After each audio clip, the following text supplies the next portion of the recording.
let me get this timeline right.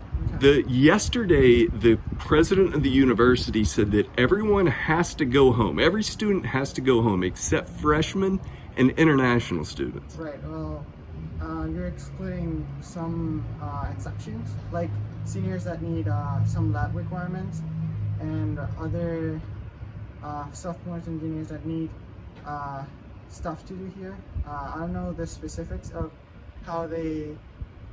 what the criteria is for those students to stay here, but yeah. I mean, my freshman year has been disrupted, as well as my senior year in high school. Right. I don't really know. Like, I'm grateful that at least we get to stay, but I'm kind of mad that they made the decision for the rest of the upperclassmen to go. Yeah. I don't think it's really fair, but I guess it's what had to be done. Because you've both had your senior year of high school and your freshman year of college disrupted by this. So where does most of the blame lie? Is it with the WHO or the CDC or Fauci or Trump? Where do you think the blame stands here? Definitely Trump. Oh. Definitely Trump? Yes. Yeah. Honestly, yeah, I mean, taking it seriously enough. yeah, I have to say Trump. Like, I think that, you know, it's a really tough situation that he's in. I wouldn't wish it on anyone, but I think that he just did not take it seriously. And then, like, he's trying to say that, like, you don't have to wear a mask anymore. And there are a lot of people in this town, like, in the actual town, not on campus, who don't wear masks. And it just makes everything so much worse. People are actually dying, and that's just a terrible thing. You think it's probably one of the biggest causes of the virus being around Gettysburg, Pennsylvania, is that the townies aren't paying as much attention to safety measures as the university students? I think it's one of them. I think it's a factor in it. I don't know if it's the biggest one, because I mean, like, the college campus itself, like, being open, that's gonna, like, you know, add to it. But I think, like, we had like a Trump rally here yesterday going through the campus, and, you know, like, they were like driving through, and I think that it just like disrupts it, and they're not taking it seriously, like, because it's the middle of a pandemic, you know. And there was another Trump rally in town, and nobody, I see them, like, they're not wearing their masks. So it's definitely a factor too. It doesn't help.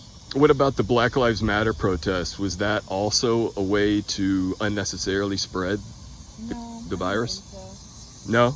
I've been to one, and I'm completely fine. I've been tested multiple times after. I'm negative.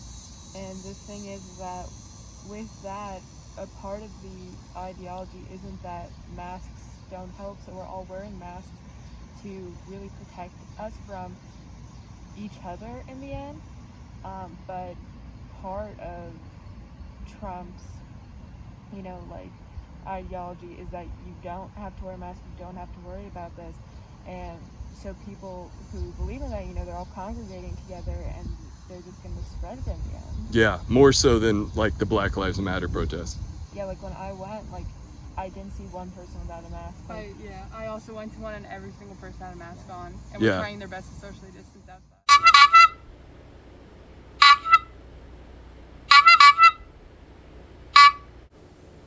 What happened with the university president's decision yesterday? Well, first off, Tuesday, he sent out an email that quarantined all of us, and yesterday we got an email, it was a little bit after lunchtime, saying that they're sending everyone home except for the freshmen and international students. It was all sort of like thrown on us, like, just like that, I guess is the best way to describe it. We read through the email. All the freshmen that are staying on campus, or international people, are now going into single dorms. And now we have the opportunity to sign a form basically to accept, like, our new housing stuff or get sent home. So you have to sign that or you get sent home? Yes, we have to sign that by, I believe it's either this Monday or this Tuesday. And what if you guys were to, like, throw a party? Would they kick you out? I'm actually not sure, because I mean, all of the frat houses and the upperclassmen apartments, I'm sure they've been throwing parties all this week and are going to, because they have nothing to lose anyway before they get kicked out. If one of the freshmen do, in the email it said we are subject to suspension or removal of campus if we violate the rules at any time. So you guys are freshmen. This response to the coronavirus has screwed not only your high school senior year, but your freshman and college year. Where does the blame for this lie? Is it with the WHO, the CDC, Fauci, Gates, Trump? Where do you think that the blame lies? If our leaders, not only Trump, but leaders of cities and smaller communities, if they maybe listened to medical professionals more, got just more info on, I mean, the correct way to handle this. I mean, I'm sure you don't know the correct way to handle this. I don't know the correct way to handle this, but some person who has 8 years of medical studying, I'm sure, should have somewhat of the right idea to know how to handle a virus like this. Yesterday, so we've been in quarantine for a week. We got into quarantine on Tuesday, and we were expecting email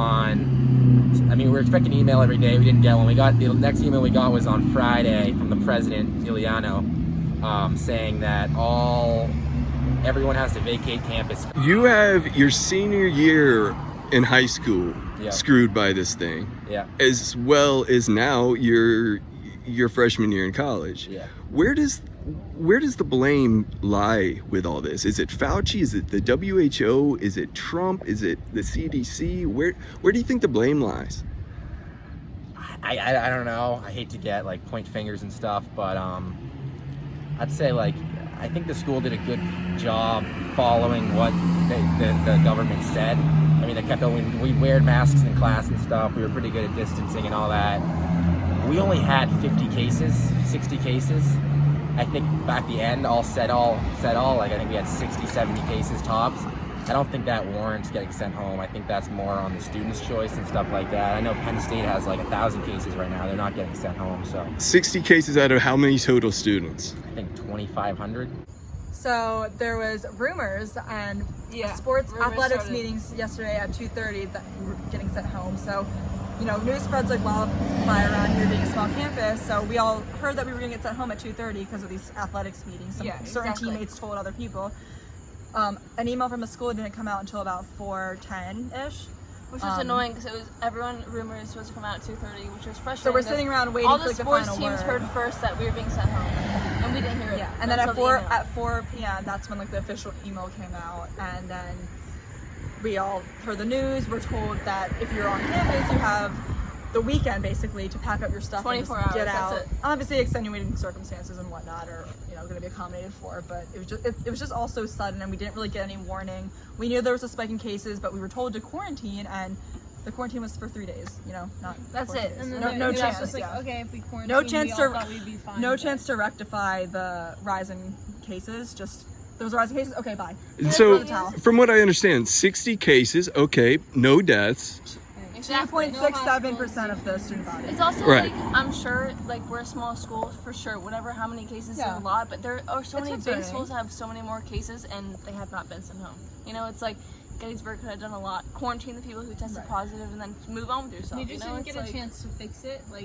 It doesn't matter what group started it. We all were willing to make Exactly. changes to fix it, and we didn't get the chance to do that. Exactly. And obviously, we all are we've been quarantined for 6 months, so we want to hang out with our friends and We're be socially, expect to literally happen? socially But- starved young adults. For the lockdown, I was in class at 9. I had a class at 3.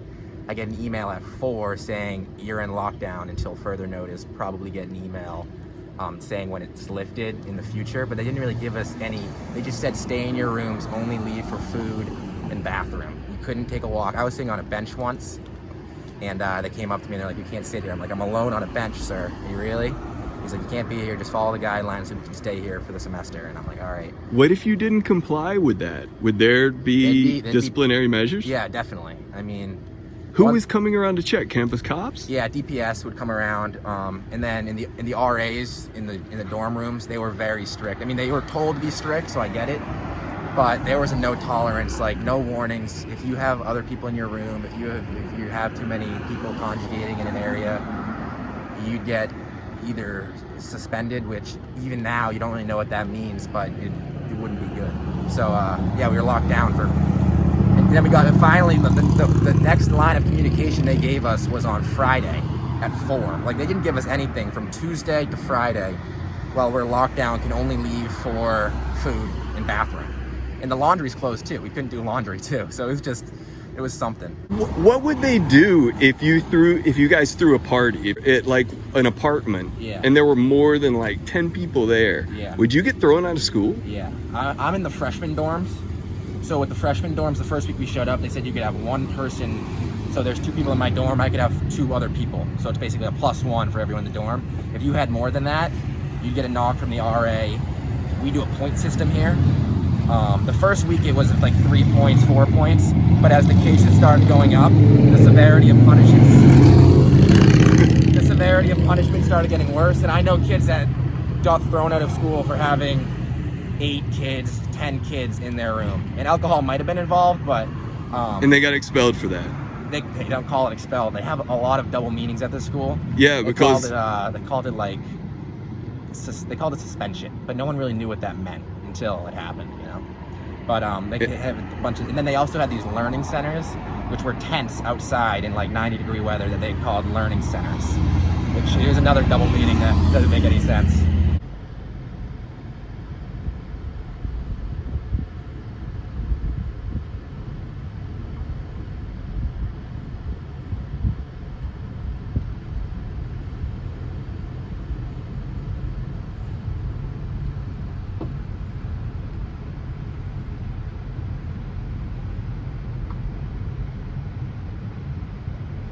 so they're using language, they're changing language Yeah. to go against the laws that already exist, even though masks and all this aren't a law. They're just making up their own rules at this point. Yeah, I mean, really, it's a school by school thing. And if you go on the Instagram page for Gettysburg College and look at the most recent post, you can see all the outraged people saying that this is more of a financial decision for the president to keep the freshman students on campus than it is a safety or a student well-being thing, because seniors and juniors, they only have another semester, 2.5 more semesters. Freshmen, they want to keep them on, get the tuition money, keep for a few more years. You know, that's what a lot of people were saying. And then also, and like they said in the email, back to the double language thing, they said I can't think of the word right now. What's that word when there's a bunch of people? Density. De-densify. That's what the word. De-densify? That's what they called it. That's what they called it when everyone was moving out. De-densify. And what did they use that language for? What is that was the subject in the email that said everyone has to move out by this weekend.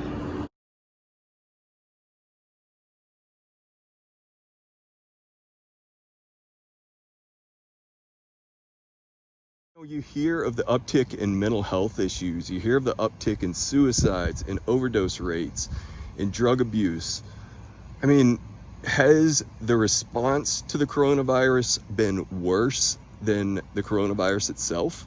No, I don't think so, because it's like, in the end, like, the death rate for coronavirus is really, really high, like, compared to, like, the other, like, illnesses we have, like the flu and stuff. Like, it's really high compared to that. So I think it's like we're taking the necessary precautions, or if anything, we should be taking more in some cases. And I think that with problems like this, there are obviously going to be more and more. And, you know, stuff like that is just going to happen, and it's very sad, but there's nothing you can do about when you're trying to, like, save everybody. You can't in the end. Before we started recording here, you mentioned the uptick in substance abuse, mental health issues, suicide, overdoses. Are the measures that we have taken in response to this virus worse than the virus itself? That's a good question. protection. I think that's like hard to say because right now we don't know like exactly how the virus works. But I also But think at the same time, like as college students, we're not as much at risk. Like yes, we could still get really sick and Yeah, like exactly. we could die from it.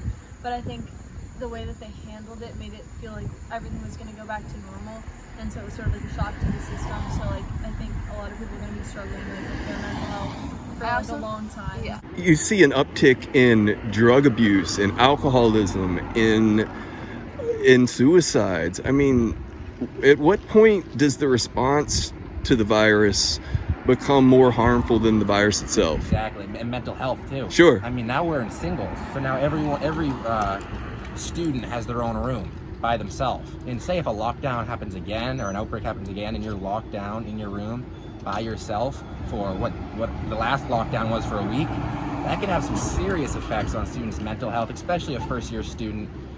Big change in pace, big change in life. I mean, I'd expect it to be a big problem. Have you known anybody that suffered? Oh, for sure, yeah. I get calls from friends who are home now because they aren't going to college, and just the isolation that it causes. It's really, it can be a bigger problem than the virus itself, just the isolation and the distance that it causes. Absolutely. Especially if you have a bad roommate. Like if you have a bad roommate, I have a good roommate, but if you get a bad one or you're single, you're isolated for a week, 2 weeks with nothing but schoolwork, it's brutal. We've gotten crazy information that conflicts what we had previously known throughout this. You know, first Fauci says in March that masks don't work. Then he says they do work. And he says the reason that he said in the first place that they don't work is because we didn't have enough PPE for medical professionals. What do you think about the news, the narrative that's going on during this? I mean, I know it for sure doesn't help. Going back on your word, I'm sure the news isn't reporting 100% of the truth, or the right thing that all these doctors are discovering, whether it be left-sided news or right-sided news. I'm sure both are keeping the whole truth out of it. That would be my guess. But I mean, doing that doesn't help the whole situation. I mean, honestly, I'm just trying to get back to normal as quick as possible. With the response to the coronavirus, you have people overdosing, there's more people committing suicide, there's more people in alcoholism and mental health issues. All that stuff is going on while we try to fight a virus that is 99.8% survivable, right? I mean, do you think the measures that we're taking are worse than the virus itself?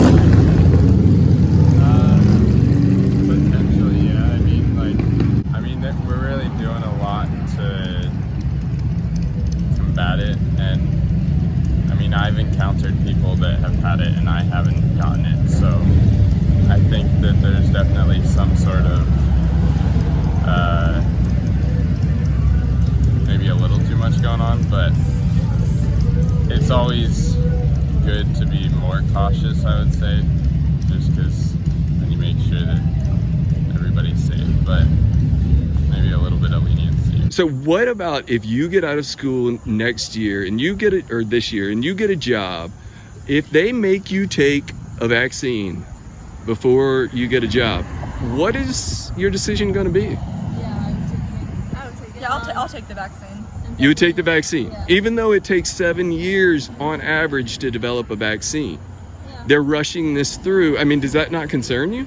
No, it doesn't concern me because I don't think that the FDA would approve a vaccine that they really believe is going to hurt people. Also true. And once again, like, yes, we're in the population where we could take the risk because we're probably going to be fine. Yeah, right. And if not, like, we're still going to help other people. Yeah, by underlying doing health it. conditions. You know, I don't get the vaccine yeah. anyways. Yeah. I just think, like, it doesn't concern me. But just let me because- sleep better at night, honestly. Yeah. And if it makes us sick, even if it were to like infect us, I think we'd still be fine. So like we're the population who can take that risk to ensure that other people are okay. And then if it doesn't work, like we're probably part of like a test group. What if you get sterilized as a result of the vaccine, which happened to tens of thousands of Africans when Bill Gates tried a vaccine regimen down there Tens of thousands of people ended up sterilized as a result. Well, I'm gay, so I'll probably adopt anyway, so that doesn't really affect me. Honestly, like, there are options other than getting pregnant, giving birth, you know? If I can protect other people by getting the vaccine, I think I'll be fine. Like, Also, I doubt that they're gonna test on like this is horrible, but they're not gonna test on like privileged white girls. exactly. Like, We're, I don't I'm think like, we would it's be so the bad to first say, to- but we're not, you know, I mean, I agree. Yeah. We're the majority of the people, you know? It's like, You being a conservative, do you think that? What was the question? Sorry. Well, do you think that you would not be targeted for a vaccine because you're quote unquote a privileged white girl? I'm actually a minority, so I. Oh, okay. What do you identify as? I'm Native American and Chinese. Okay. All right.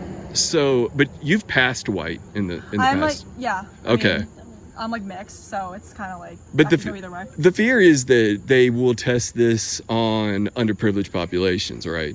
That's yeah. Yeah, if they were to do that, I wouldn't agree, but I would like be fine with them testing it on me. If the vaccine were to work, I would be willing to take it, Me but I too. don't want it being tested on people who are like underprivileged and are going to be like taking advantage of it. But would you be prepared to take a vaccine if it was required to go to classes? Probably. I mean, depends on. What's in the vaccine, I guess. I mean, I wouldn't know, but to get back to normal, I'm sure eventually we'll all have to be ready to take that next step, and if that step's taking the vaccine. Would you take a vaccine if it was mandatory to be in school?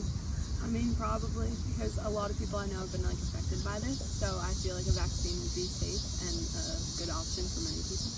But if you had to be forced to choose to go to school or take a vaccine, what would you do? That'd be a question I'd have to talk to my parents about. I'm not really sure. It really depend on the school I'm going to, the benefits of the vaccine, and where I am in life. I mean, going into my freshman year, I probably would.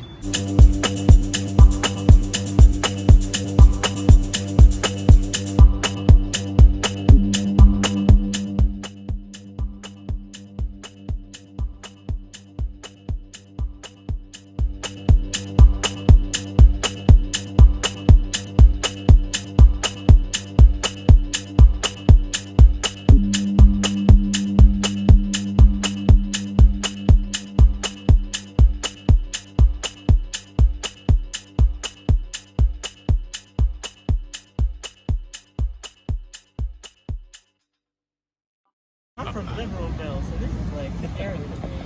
So tell me, what are you guys out here doing? What is the message for you tonight? I'm more like representing human rights. Mine can go from saving our children to trans lives to Trump. I do have another side. Breonna Taylor, Black Lives Matter. I'm pretty much doing anything that's what's right. I'm what I believe in. What other problems do you think are pressing for you in this election upcoming? Capitalism, greed. Should people starve to death? Because certain people deserve to have all the resources they can possibly accumulate through whatever means they can. While others are, it's, oh, pull yourself up by your bootstraps, but you're born into a system of poverty where you can't really escape, And when when that system drives you crazy, you act out in some way, then you're labeled the person who is somehow aggressive or the person inciting violence or something, I just think it's ridiculous and sad and scary seeing innocent people just being murdered by the police, because it's America, my America. I grew up right outside DC. I grew up in Montgomery County, Maryland. I've always been left-wing. I've been a Trotsky. I was a Trotskyite, communist in 7th grade. That was my ideology. But Are you still a communist? I support socialism. I don't support what any of those failed states called communism. But the ideology of Marx, I still believe in. So you are a Marxist? I would say so, yes. In a communist system, if we were to be overthrown by communist forces, what would America look like? I don't know. Are the communist forces the workers of America? Because if they're the workers of America, yeah, I think that would be great. I think it would be about the best thing I could hope for would be the underprivileged masses, all the oppressed groups, all the people who don't earn a living wage, who can't earn a living wage. I have always believed in Trotsky's idea of eternal revolution. If you don't rise up against the state, it'll gather too much power, and it'll suppress your chance of ever being able to rise up against the state to any extent. Have you read the Gulag Archipelago? Are you familiar Yeah, with dude, how Stalin is where I'm sad about Russian history, because I feel like, I don't know, obviously I think the Soviet Union was a really fucked up country, but that's not what communism should be, right? That's totalitarianism and the idea of sacrifice. You know, you can twist the idea of the greater good pretty far, you know? You can twist any idea pretty far if you're the head of a state and have endless resources at your disposal. And the idea, you know, when Lenin was on his deathbed, he was pretty much he kind of was like, oh God, I think I've made a terrible mistake, saying Stalin should be my successor. And those documents were pretty much destroyed by Stalin as Trotsky was assassinated by Stalin. So I feel like the whole ideal of communism, you know, in the USSR, that was already gone by the time of Stalin's rise. That was just an Orwellian police state, you know? I mean, America could be a better place than it is right now. I don't know how, because of that kind of thing. So that that guy just yelled, speech. fuck you. I mean, he has free speech. You know, it's not that he yelled, fuck you, it's the amount of people who express so much just anger and distaste at you know, just we're holding signs saying, well, so your sign says it was never great if you weren't cis, white, rich, and straight. Right. And I mean, so are you cis white yourself? I am not cis. I am mostly white. Okay. Are you? But I'm asked for cis, so I'm pretty much, you know. Do you identify as Jewish? No, actually. Oh, okay. Know. Anyway, dude, interview over.